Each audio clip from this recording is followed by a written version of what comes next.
noches, señoras y señores. Bienvenidos a una nueva edición de Galicia Opina. Les presento a los diputados que están esta noche en esta mesa. En primer lugar, don Alberto Sueiro, diputado del Partido Popular de Galicia. Muy buenas noches. Hola, boa noite. En segundo lugar, el del Partido Socialista de Galicia. Está con nosotros esta noche el diputado Ismael Rego. Muy buenas noches, bienvenido. Y finalmente, en representación del Bloque Nacionalista Galego, está con nosotros esta vez don Enrique Vieitez. Boas noites, benvido unha vez máis. Como siempre está también nuestro compañero Marcos González, que nos irá transmitiendo las preguntas de los telespectadores. ¿Qué tal, Marcos? Muy buenas noches. Hola, buenas noches a todos. Una semana más aquí seguimos dándole voz a nuestros espectadores que nos preguntan sobre temas tan diferentes como pueden ser el fútbol o el sistema bancario. Lo iremos viendo.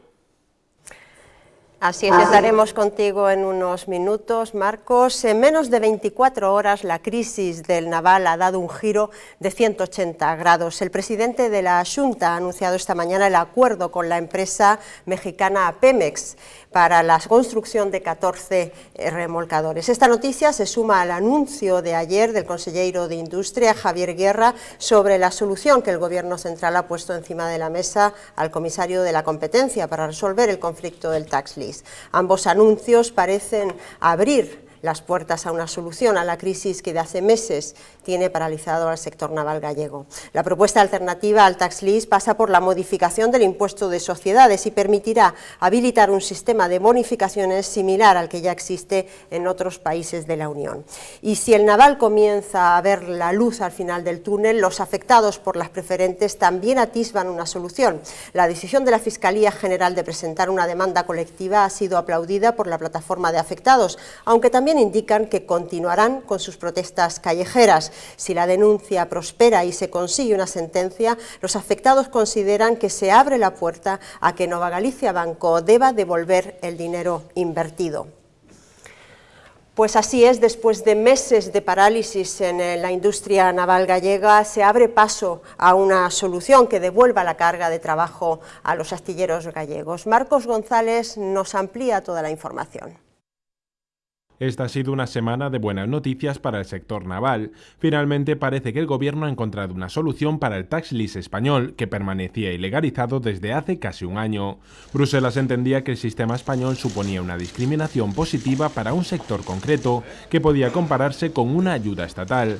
Así que el gobierno central, ante la imposibilidad de llegar a un acuerdo con la Unión Europea, ha decidido modificar el impuesto de sociedades, ampliando las bonificaciones fiscales a todo tipo de mercancías.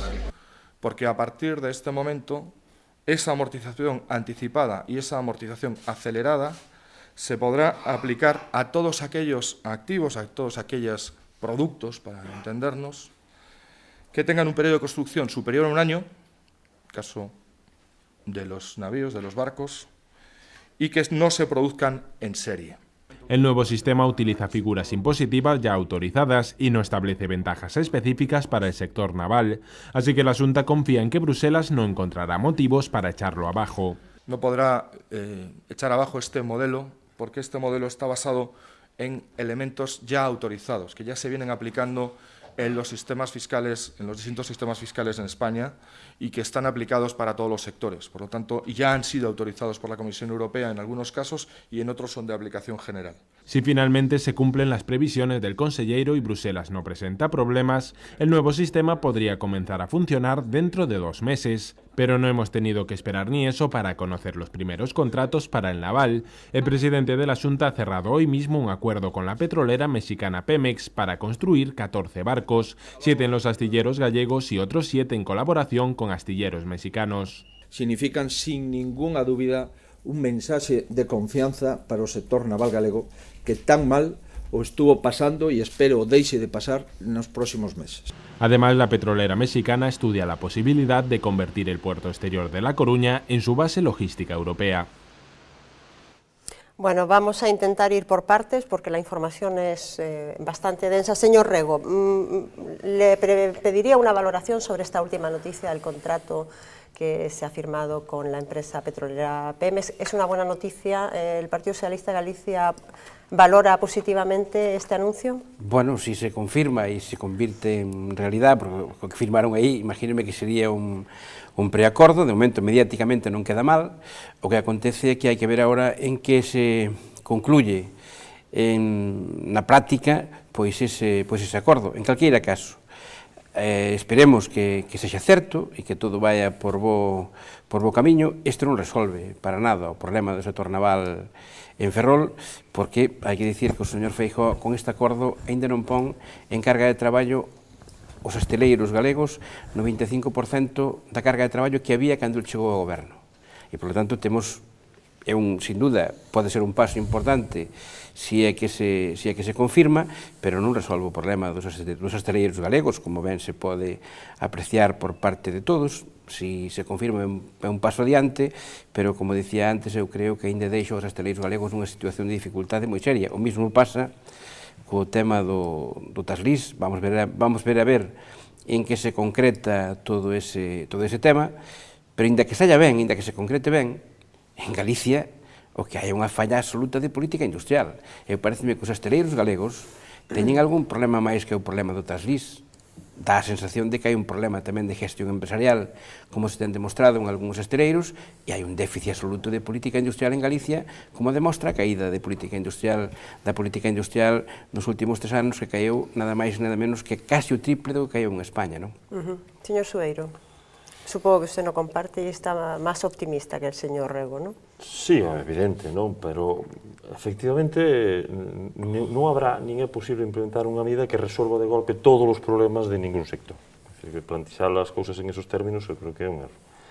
Todo se vai a resolver paseniño, dando pasos e indo acadando metas próximas. Parece que a inmediata necesaria era, de unha maneira, asegurar carga de traballo para superar este impasse que, efectivamente, supoñía que en breve os hosteleiros podían quedar sin ningún barco nas súas bancadas e, por lo tanto, eu creo que desde todos os puntos de vista que se firme un acordo que vai a permitir a construción de 14 buques e participar de forma indirecta na construción de outros 14 non pode ser máis que non pode ter máis que unha valoración positiva.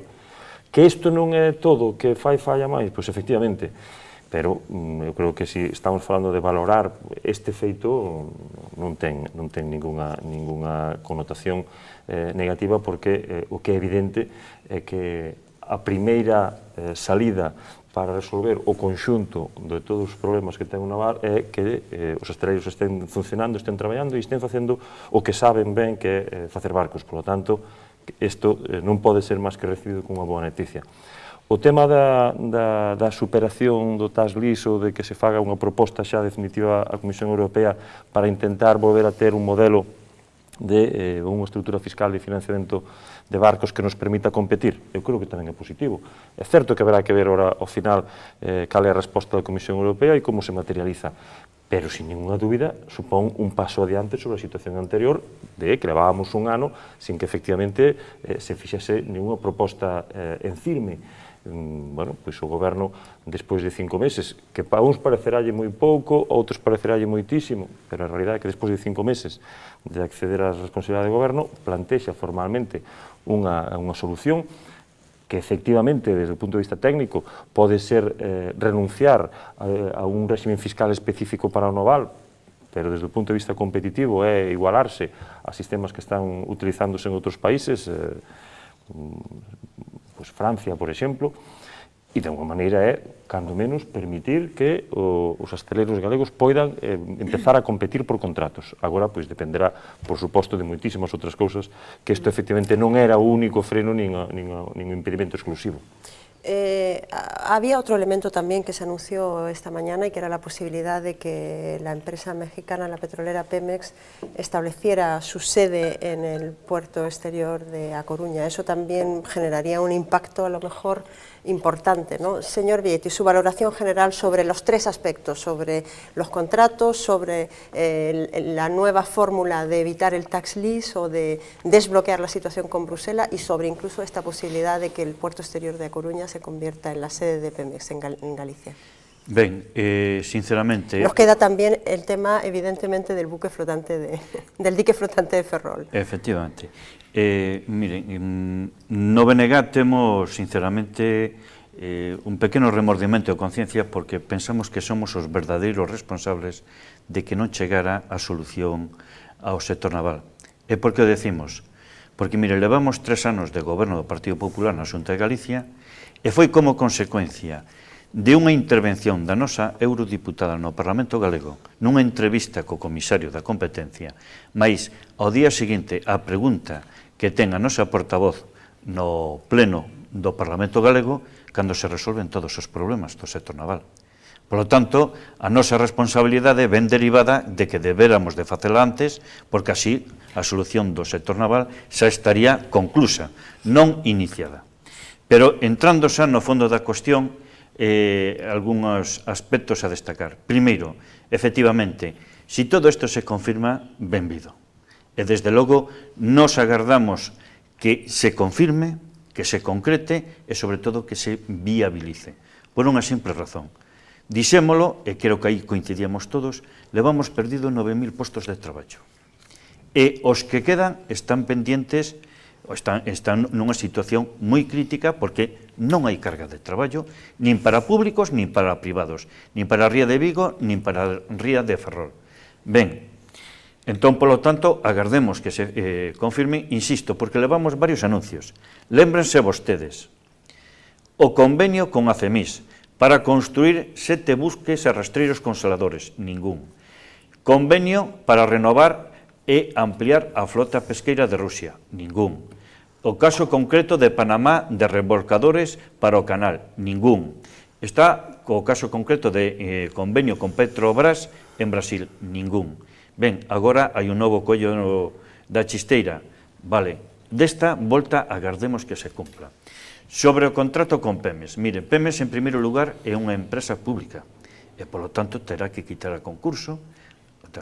Quero corrixir o señor Sueiro, non son 14 máis 14, son 14 en total, 7 máis 7. pero vostede dixo 14 máis 14, é dicir, son 7 que en principio din que se van a construir os asteleiros galegos, sí, son 14 remolcadores, dos cales 7 vanse construir nos asteleiros galegos, e din que outros 4 con aportación das auxiliares nos asteleiros mexicanos. Pero hai unha cuestión. En primeiro lugar, non van a ser en todos os asteleiros, falo con coñecemento de causa, porque non todos están especializados en iso, e desde logo que non se pode dicir que inclusive se poden construir en asteleiros públicos, sinceramente, porque na Avantia non está levantado o seu veto. E non vale dicir que vai a ser a través da Armada que lle vai a facer un encargo. Non é certo porque, en definitiva, aínda que fora así, o señor Feijóo está descubrindo a trampa, e non vale. Unha cuestión. Sobre a cuestión do TASLIS, o sistema de arrendamento fiscal, que era o que estaba, digamos, era unha pedra importante que había a remover do camiño. En primeiro lugar, nós o que sempre dixemos que o sistema de arrendamento fiscal non era o problema do sector naval, era un dos problemas, importante, pero era un dos problemas. Pero miren, só dúas cuestións a ter en consideración. Si resulta, en función das palabras que dixo o propio conselleiro, resulta que a Unión Europea non ten que autorizar este sistema, e si o único problema que había era modificar o imposto de sociedades, que pasou durante este casi ano?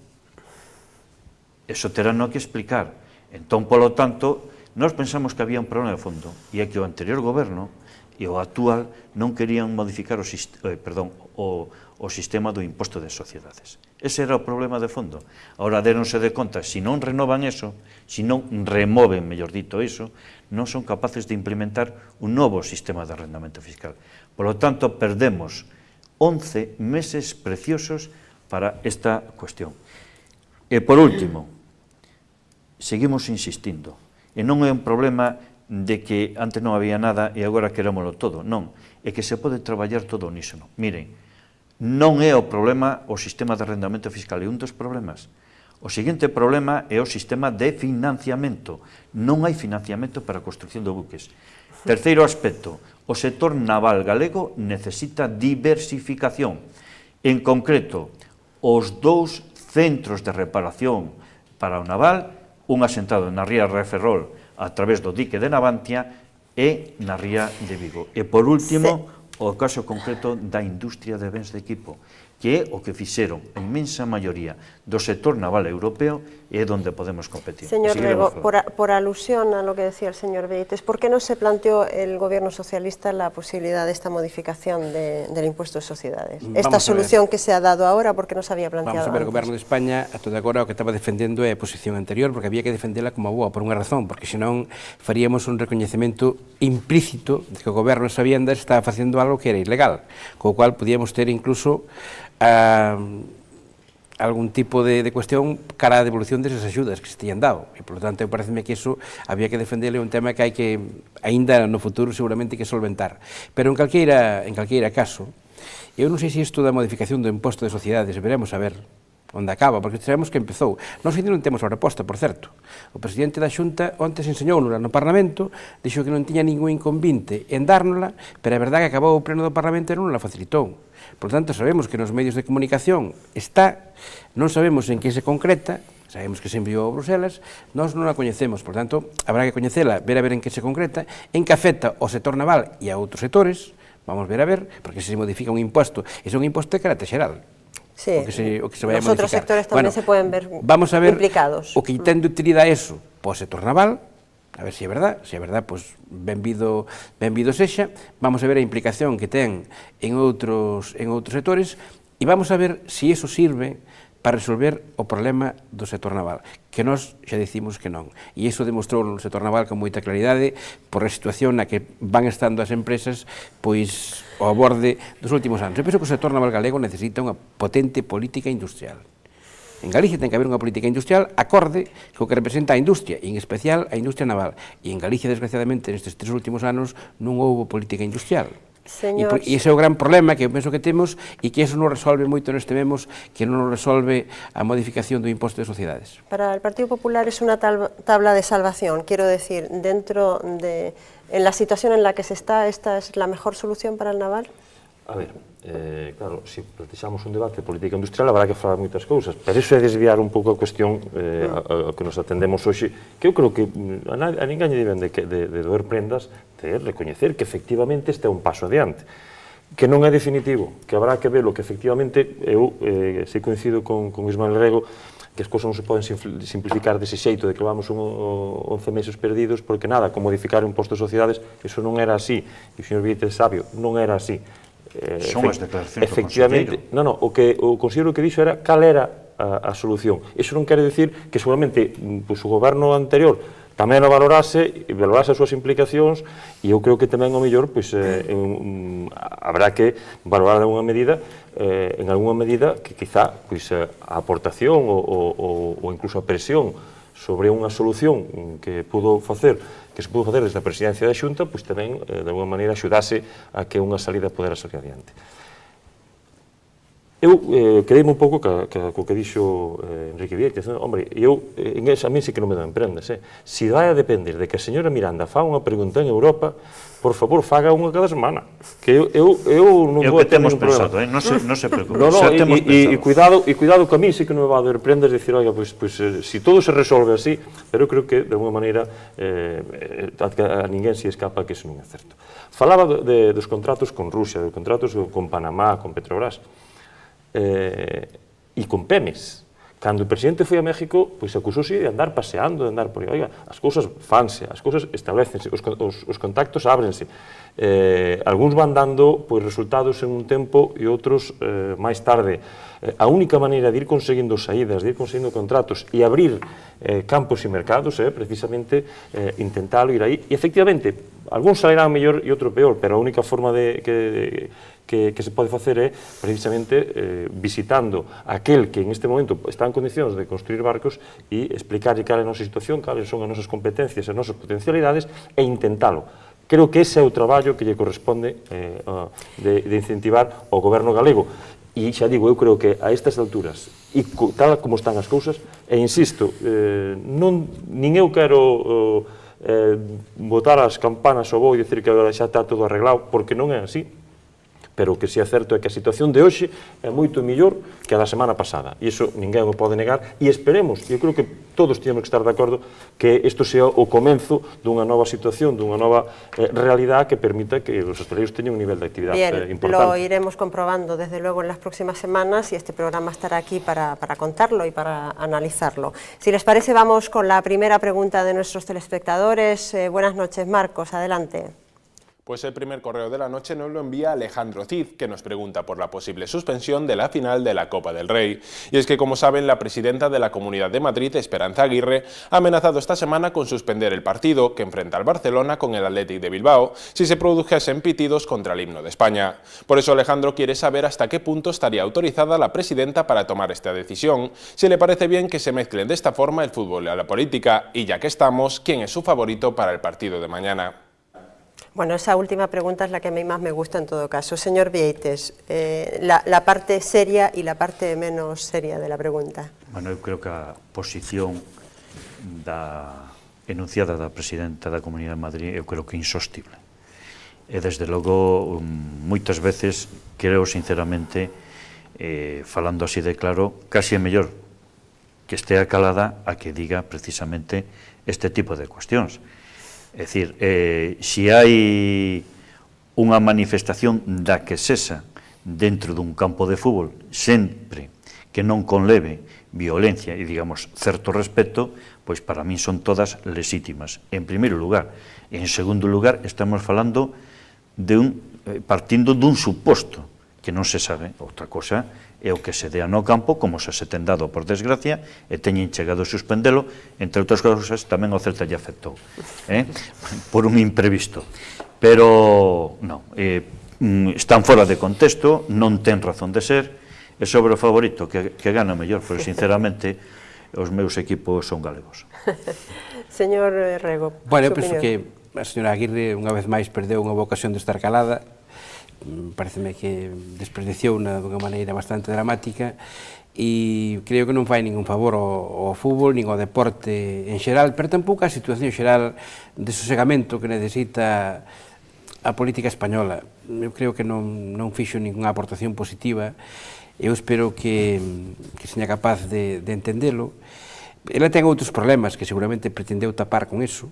Esta é verdade que con isto conseguiu moitos titulares, esperou que, seguramente conseguiu que se falara pouco da súa implicación co fracaso de Bankia a través do que era a Caixa Madrid, cando ela interfería sobre todo aquilo, tamén seguramente sobre algún engaño que mesmo lle fixo aos seus compañeiros de partido no goberno sobre os déficit que se ten producido na Comunidade de Madrid. Ela tiña necesidade de desviar a atención e certamente ese tema sí que a desviou. Agora conseguiu outra cousa, eu espero estar na final, teño pensado ir a ese partido, por lo tanto, o que sí conseguiu, polo menos en min, tuvo un certo efecto. Eu non tiña pensado levar un pin coa bandeira galega e eu vou levar. Non lle vou silbar ao himno, nin lle vou silbar ao príncipe, nin ao rei Xoai, pero a bandeira co himno galego, a señora Aguirre estimulou en min que a leve, sí, e espero, lógicamente, que gane o Barcelona. Señor Sueiro, ¿usted cree que hay que hacer separación de aguas entre deporte, fútbol y política? Eu vou ir aquel aforismo de fútbol é fútbol e aí deben de quedar as cousas, non? Esta é unha competición deportiva e ese é o margen. Pero, recomendándolle ao señor Rego que non deixe nunca de levar a bandeira galega donde vaya, a calquer lado, porque eso sempre é bo, independentemente de quen o anime ou estimule. Eu si quero entrar un pouco na cuestión, non, de fondo, e digo que isto é unha competición deportiva de tantas que se celebran e efectivamente en estas competicións deportivas é usual que se toquen os himnos, neste caso, os países que compiten, e en este caso que é a Copa do Rei, pois de España, non? Do mesmo xeito que se fora unha Copa de Europa ou calquer outra Copa e sonara o himno japonés, o inglés ou o alemán, o lóxico e o razonable é escoitalo co respeto debido a eso, a esa circunstancia, unha competición deportiva. Acabamos de ver a semana pasada na final da Liga da Champions, pois tocan os himnos aquí, non pasa nada. Pois eu creo que esa é digamos, a compostura de vida ante esa situación e sempre que son un himno, que é un emblema oficial de un país, sempre, en calquer circunstancia que son un himno, pois eu creo que a postura correcta é a de respeto. Porque a mí cando son no himno japonés ni me va ni me ven, pero tampouco teño nada que decir, non? E a partir de aí, pois eu creo que como son do Atlético de Madrid, xa ganei a miña, e agora a cada un... Telo un pouco difícil definirte. Cada pau que aguanta a súa vela, ¿no? Bueno, veremos el resultado mañana, ¿no? Es mañana el partido, la final. Veremos el resultado y esperemos que todo se desarrolle sin violencia de ningún tipo. Bien, pasamos a nuestro segundo tema, porque también los afectados por las preferentes se muestran hoy optimistas. La Fiscalía ha presentado una denuncia colectiva y se abre la posibilidad de que la entidad Nova Galicia Banco deba devolver los importes invertidos. Un nuevo frente se abre en el conflicto sobre las participaciones preferentes. La Fiscalía Superior de Galicia está preparando una demanda masiva contra Nova Galicia Banco, y es que, según anunció el jefe del departamento, Carlos Varela, podrían existir cláusulas abusivas en los contratos de estas acciones. Actualmente la investigación está estudiando 500 casos y todo apunta a que la denuncia civil colectiva estará lista a finales de junio. Esta demanda se uniría a las dudas sobre el futuro todavía incierto de la entidad gallega. En su comparecencia en el Congreso para explicar la reforma financiera, el ministro de Economía reconoció que la mala situación de los mercados y la espera del resultado de la auditoría del ladrillo en el sector obligan al Gobierno a estudiar un cambio en la agenda de las entidades nacionalizadas, que podría pasar por una salida alternativa a la subasta y su adjudicación al mejor postor. El Ejecutivo no descarta incluso la creación de un gran banco público nacional, con la recién nacionalizada BCA Bankia a la cabeza. La nueva entidad incluiría otras ya intervenidas por el FROB, como Cataluña Caixa y Nova Galicia.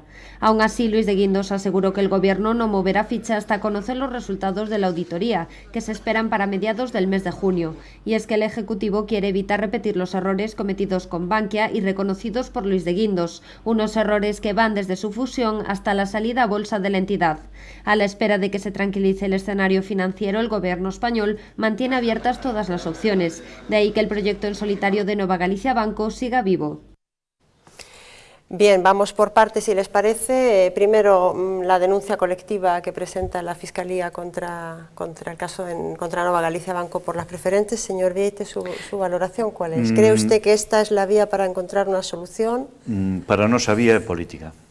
A vía política, o que pasa é que esta actuación... Sin embargo, para los afectados parece que no lo ven mal, ¿no? Non o ven mal, efectivamente. En certa medida, esta demanda...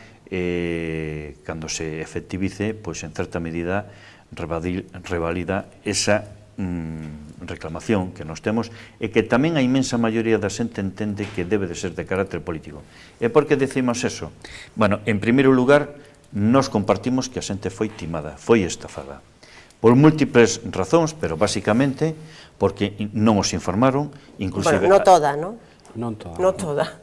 A inmensa maioría das persoas... Bueno, hay gente como el propio consejero de Industria que estuvo aquí la semana pasada que decía que él era un afectado y que sabía perfectamente lo que firmaba, ¿no? Que, digamos, a anécdota non nos impida ver a triste realidade.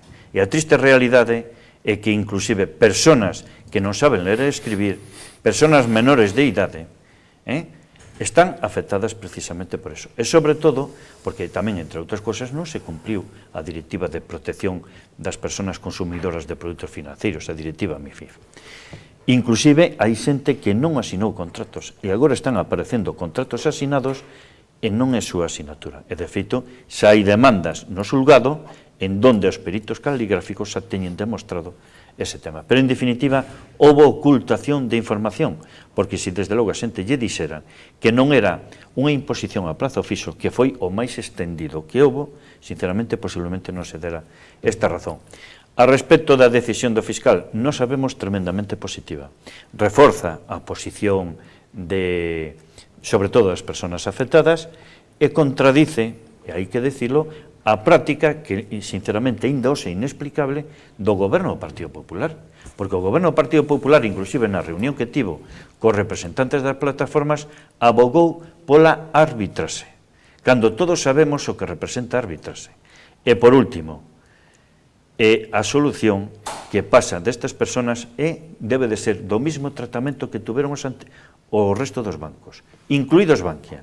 Fai 3 meses ou 4 meses aproximadamente, a Bankia autorizaronlle a recompra de 2.500 millóns de euros en preferentes.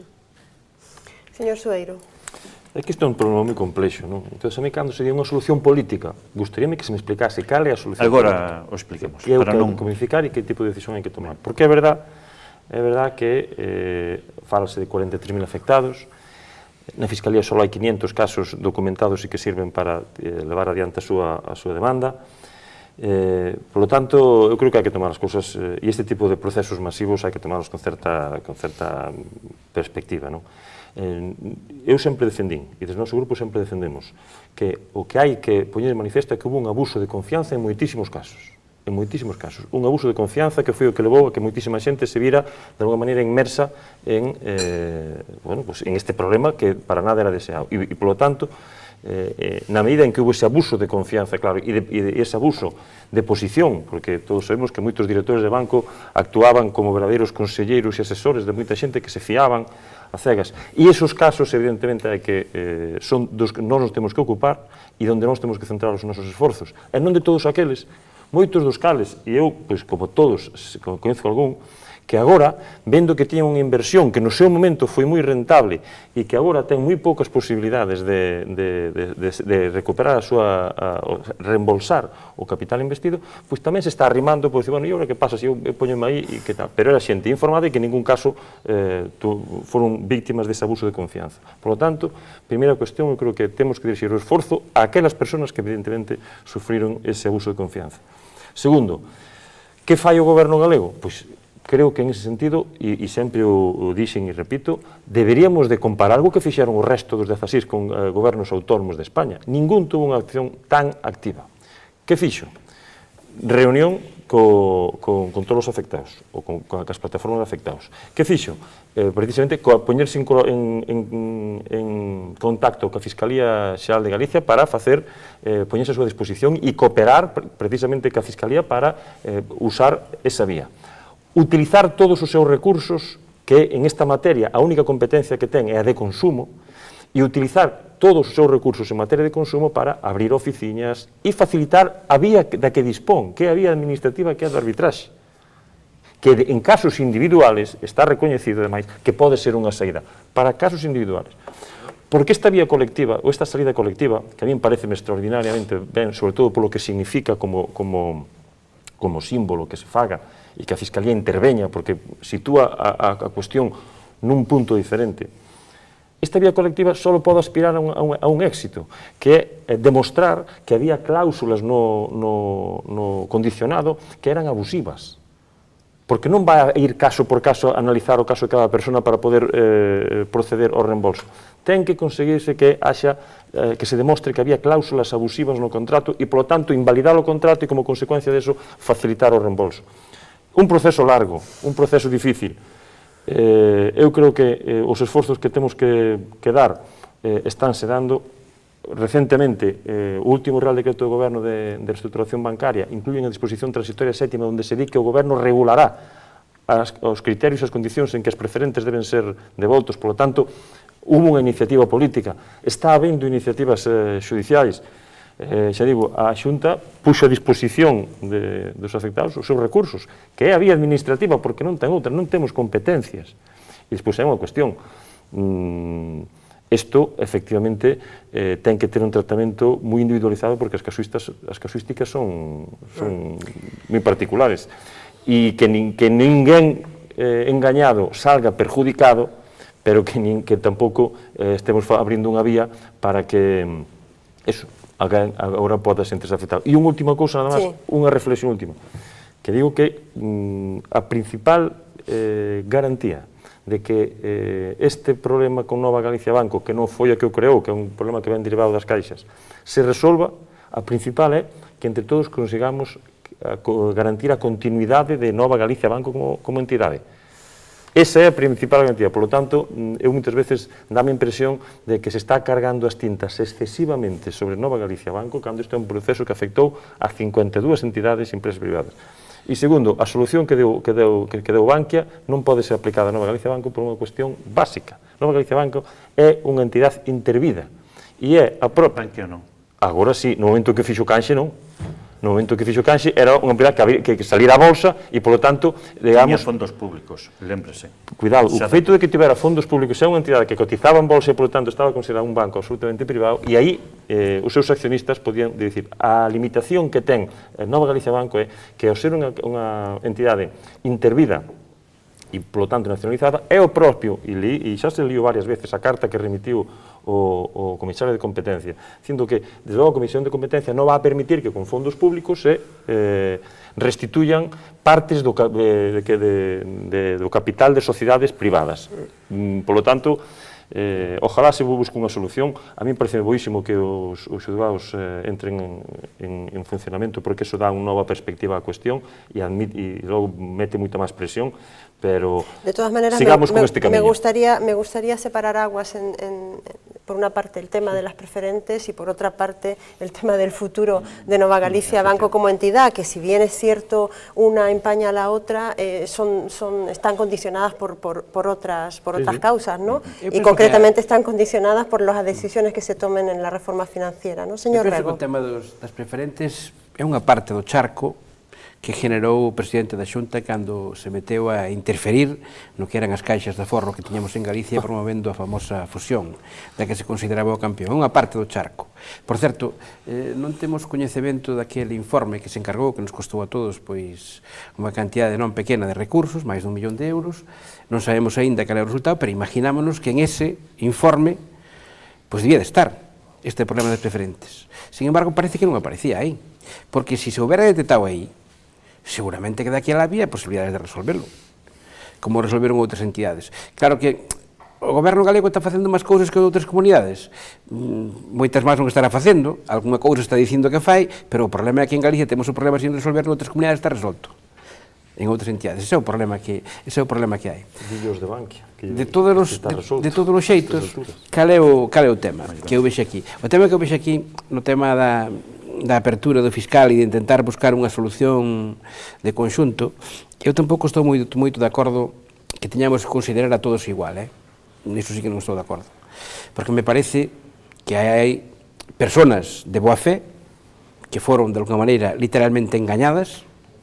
Eu creo que eso está fora de toda dúda, e esas persoas son as que deben de ter un tratamento específico por parte da administración. Son as persoas que o goberno debe de apoiar. Hai outra xente que non.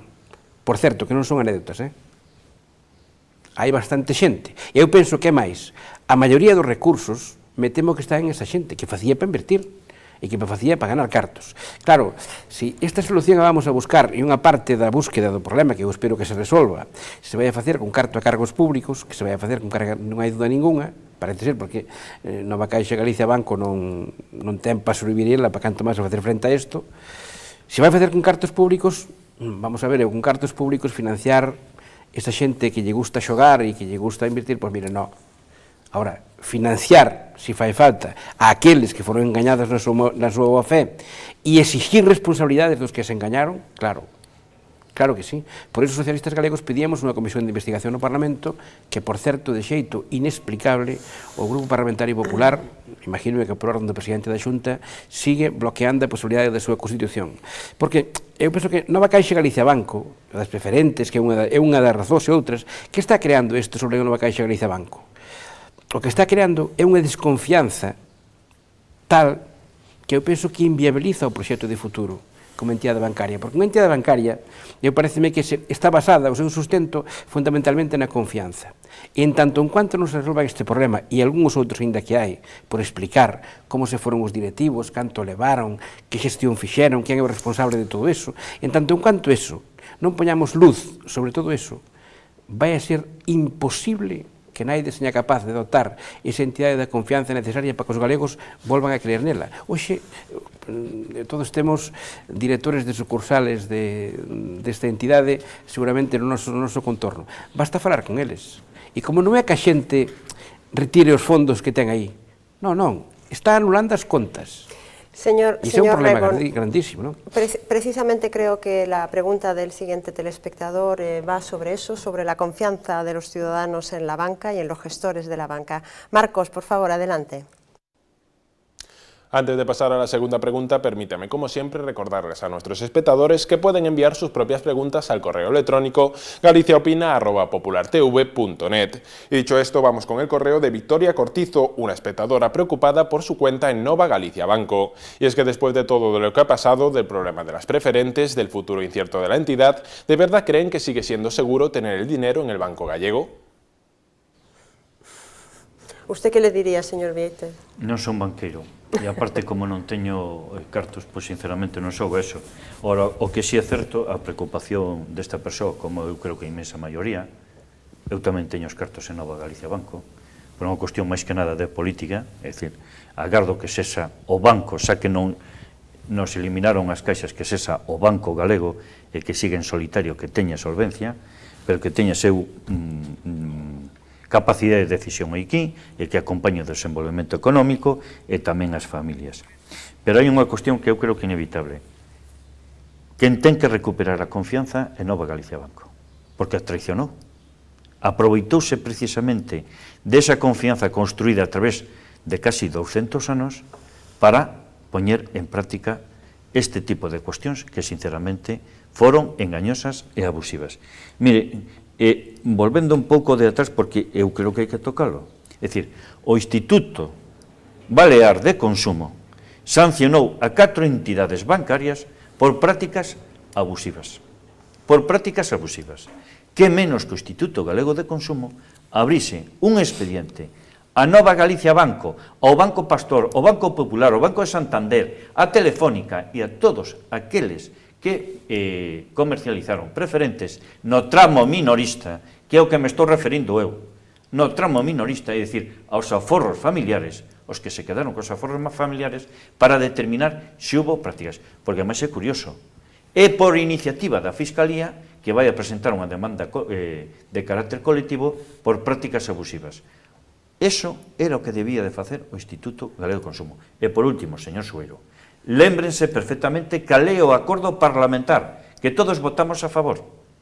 E, entre outras cuestións, non vou poñer o resto, que eran 5 temas ou cuestións, entre outras se decía que o goberno galego habilite os mecanismos de información ás persoas afectadas.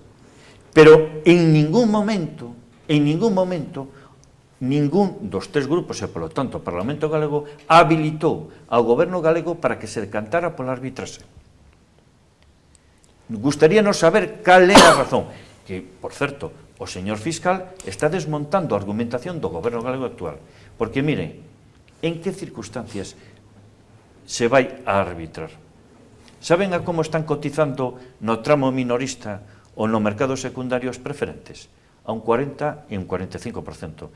Saben como está cotizando no mercado mayorista? Banquipime, por poñer un caso, está cobrando o 15,46% de interés das participacións preferentes. Entón, se aínda por enriba do engaño da xente, da inmensa maioría da xente, se quere facer negocio, pois dígame vostedes a quen defende, non? Señor Sueiro, le permito que le conteste, por supuesto, al señor Vieites, pero también que conteste la pregunta de la espectadora con respecto a la confianza. A pregunta da espectadora. Hoxe en día, Nova Galicia Banco é unha entidade absolutamente similar a todas as que hai en España e que está nunha situación similar ás demais e, efectivamente, ademais hai un sistema en España de protección que garantiza que, desde logo, os pequenos capitales e os aforros que podemos ter calquer persoa do común, pois están máis que garantizados. Eu creo que a mensaxe ten que ser, pois, eso, de tranquilidade e de confianza. Eu insistía en eso, que hai que saber que a maior garantía para os dos preferentes e para todos é que a Nova Galicia Banco continúe a súa andana e poda seguir adiante. Referíndome ao tema do consumo, a ver, hai que conocer as cuestións, as denuncias, que incluso algunhas están recorridas e non son firmes, do Instituto Balear de Consumo, eran por cuestións de procedimento e por cuestións de competencia en consumo, porque expresamente a lei... Prácticas abusivas, señor Sueiro, non distorsione. Non distorsiona. Expresamente, a lei exclúe os usuarios de produtos financieros e de banca como competencia dos servicios autonómicos de consumo e quedan en exclusiva como competencia da Comisión Nacional de Mercado de Valores e do Banco de España. Eu recordo perfectamente os acordos porque nós insistimos moitas veces en eles e estamos sempre atendendo. Nós somos os que incluímos en ese acordo que se respetase, desde logo, a voluntad das persoas que actuaron de boa fe. Nós somos os que decimos que hai que procurar unha solución que busque o reintegro total das cantidades invertidas e en eso estamos. O primeiro acordo é, se eu non me lembro mal, debe ser de finales de febreiro. Desde entonces, xa digo, o conselleiro de Industria comentou, fixo público nunha comparecencia, estuvo no Banco de España, estuvo na Comisión Nacional de Mercado de Valores, estuvo co fiscal xeral, puxo a disposición de todos os usuarios o que ten, que é a Oficina Galega de Consumo, precisamente para dar cumplimento a ese mandato de dar información e tal. Por que se redireccionan a todos os afectados única e exclusivamente a árbitros? Non se redirecciona o arbitraxe. Sí, señor Sueiro, vostede, o que pasa é que non coñece a realidade. Estáse dando como alternativa. Instituto Galego de Consumo. Estáse dando como alternativa a única que depende do ámbito competencial do Instituto Galego de Consumo, que asinan as persoas que van a reclamar. Que é o arbitraxe. Porque é evidente que o Instituto Galego de Consumo non ten competencias en cuestiones de banca, é que non ten ninguna. Pero pode asesorar. E iso é o que estaba facendo. Non, señor, porque non lle pode dar un contrato en donde a única alternativa que va a unha oficina árbitros, de consumo ten, en primeiro lugar, información e asesoramento. E despois dixe, oiga, e que sepa usted que ademais da vía judicial que se está arbitrando a través de determinadas asociaciones e ONGs, ten a vía do arbitraxe, que a título individual e para casos particulares pode ser unha vía que hai que explorar e que alguén, e que cada un no seu caso particular debe estudiar se lle convén. A de arbitraxe? A de arbitraxe pode ser unha vía para casos particulares, para casos concretos, e explícanlle que cada un, como consecuencia de eso, renuncian a exercer as accións judiciais a través do xulgado correspondiente? Non. Explícanlle a todo o mundo porque esa é unha condición de recorrer o arbitraxe. Pero estou dicindo, eu non digo que o arbitraxe sea a solución colectiva, que non é, que además non vale, que además non pode ser. Pero en casos individuales e para casos concretos, eu recomendo a todo o mundo que estudie a posibilidade de, para o seu caso, se a vía do arbitraxe é válida, porque desde logo pode ser moito máis rápida e pode dar solución, ser unha solución efectiva, que, insisto, desde logo non é para o colectivo. Eu creo que para o colectivo a única solución é os tribunais, que se demostre efectivamente que, e eu creo que ademais, e iso é a miña recomendación, que ademais da vía que ten iniciada o fiscal xeral, que cada un poida, que estudie a posibilidade de establecer demandas penais, porque se é unha estafa, tense que demostrar como unha estafa, e xa estafados van a vir as responsabilidades e van a vir, desde logo, que cada un aguante do seu... Pero por aí non lle devolven os cartos. Señor Rego, bueno, eu diría a señora que os seus recursos tenos en Nova Galicia Banco igual de seguros que en calquera outra entidade do país, ni máis ni menos, e, por tanto, pode telos aí, baixo o meu punto de vista, con absoluta seguridade, entre outras cousas, porque hai un fondo que é o Fondo Nacional que garantiza hasta 100.000 euros, e, por lo tanto, se ten máis de 100.000 euros, pois asume algún risco, pero asumir en Nova Galicia Banco como pode asumir en calquera outra entidade do país, por tanto, absoluta tranquilidade en ese sentido. Cando eu digo dotar a necesidade, dotar de confianza a entidade é para o seu devenir futuro. Non cabe duda de que esta entidade... Esa confianza la necesitan todos los bancos, claro, non solamente Nova Galicia. Os bancos teñen basado a súa forma de existir el sistema financiero necesita. Claro, algo que está emerxendo despois dun período tan dramático como que se ten producido coas das caixas de aforros, a situación na que quedou todo isto, pois máis aínda, e, por tanto, eu penso que tanto os xestores de Nova Galicia Banco como o impulsor de toda esta maniobra, que é o presidente da Xunta, eu pareceme que deben de aclararse, deber haber que é o que queren facer, que tipo de entidade, e que é o que queren facer con esta entidade para solventar que no futuro en Galicia teñamos unha entidade bancaria que, cando menos, teña en Galicia, teña orientada hacia o interés de Galicia, que teña aquí a súa sede, e que nos seña útil o tecido industrial e o tecido socioeconómico de Galicia. Bueno, eu creo que aí é onde o presidente da Xunta ten cousas que facer. Desde logo, hai algún titular hoxe nos medios de comunicación que, se falamos un pouco de Nova Galicia Banco, pois podemos falar deles, e que son absolutamente preocupantes. O ministro ontes fai un titular que dice: Economía, máis con absoluta rotundidade, asegura a Bankia que Bankia tendrá todos os recursos que precise. todos. E o mismo ministro, na mesma sesión, dice: a economía frena a salida da nova Caixa Galicia a la espera del resultado de la auditoría de ladrillo en el sector. O sea, como se en Bankia non tuvera afectada polo ladrillo. Isto sí que é moi preocupante e genera un volumen de desconfianza sobre Nova Galicia Banco moi serio, e tamén genera sobre a capacidade do presidente da Xunta e o seu peso político para incidir no goberno de España, tamén o deixa nun lugar bastante regular. Moi mala confianza entre os socialistas pouco da súa postura e da súa intervención no tema das caixas para intentar culpar ao presidente. Esperemos la intervención del gobernador del Banco de España, que ha solicitado, el gobernador del Banco de España ha solicitado rendir cuentas ante la Comisión de Economía del Parlamento. Veremos cuáles son las explicaciones, ¿no? Entre otras cosas. Dado que negaron que houbera unha comisión de investigación tamén no Parlamento Español, como negaron en Galicia. Eu non sei por que non pode haber, hai en Valencia e non hai en Galicia, non sei por que non a pode haber en Galicia. Non debemos falar mal do Banco de España, porque é o supervisor. Eu non falo mal do Banco de España, non falo mal do Banco de España. E falando de confianza, pero, bueno... Señores, se nos acaba el tiempo. Los dos temas que hemos tratado esta noche siguen absolutamente abiertos. Por lo tanto, tendré el placer de tenerles aquí en esta mesa en futuras ocasiones, en futuros jueves. Señor Rego, muchas gracias. Un placer. Señor Sueiro, gracias. Y señor Vieites, pues hasta pronto. Gracias a todos ustedes. Pasen una muy feliz noche y yo les espero el martes en la tertulia de periodistas. Hasta luego.